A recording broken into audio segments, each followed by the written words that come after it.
Unlocking innovation through robotics education. Welcome to our channel, Jay Robotics. In today's video, we're exploring the intriguing world of the Photointerpreter Module using Arduino.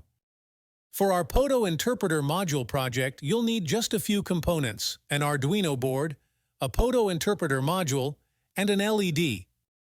Connect the LED to pin 13 and GND.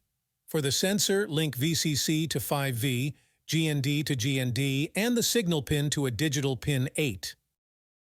Before we upload the code, ensure you've selected the correct board and port. Go to Tools in the Arduino IDE, choose your board, for example, Arduino Uno, and select the port your Arduino is connected to. Now you can upload the provided code.